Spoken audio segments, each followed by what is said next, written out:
এখন আমরা দুই বোনে লেবু মাখা খাবো বলে লেবু নিয়ে বসেছি, যেখানে আমরা দুজনাই জানি না লেবু কী করে কাটতে হয়। আর মাখানো তো পরে থাক, মাখানোটাও জানি, যেমনভাবে মাখিয়ে নেবো সেরকমভাবে দুজনা খাবো, কিন্তু লেবু যে আমরা কাটবো, সেই কাটবো যে কীভাবে কাটতে হয় সেটাই জানি না।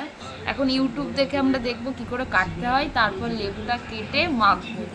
এই যে আমাদের বাতাবি লেবু, আর এখানে আমরা নিয়ে এসেছি একটা লঙ্কা পোড়া, আর নিয়ে এসেছি চিনি, লবণ। তো আমাদের লেবু কাটা হয়ে গেছে, যদিও ওই কেটেছে, আমরা আমাদের মতোই কেটেছি, অত ভিডিও দেখিনি, যা পেরেছি কেটে নিয়েছি। এবার মাখানোর পালা, তার আগে ছাড়িয়ে নিই। তো আমাদের লেবু ছাড়ানো হয়ে গেছে, ঝোল ঝোলে পড়ছে লেবু।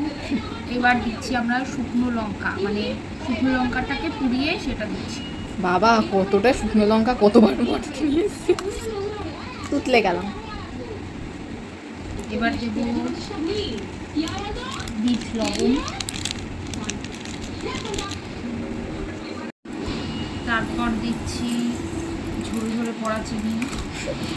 সবই ঝরে ঝরে পড়ছে এখন আমাদের, যদিও লেবুটা ভীষণ মিষ্টি, তাই জন্য একটু চিনিতেই হয়ে যাবে। এবার নিয়ে দিচ্ছি আমরা কাঁচা লঙ্কা। আবার একটা লঙ্কা দুহাত দিয়ে ভাঙছি, এক হাত দিয়ে ভাঙা শুরু। গায়ে জোর নেই, একটা লঙ্কাও ভাঙতে পারছি না।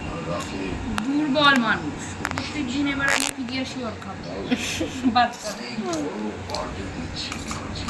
এবার একটু খেয়ে দেখছি, না খেয়ে দেখ।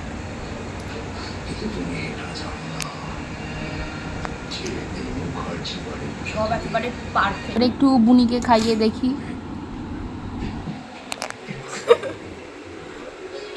নেই, বল কেমন হয়েছে? দুজনেরই খুব ভালো লেগেছে। টাটা।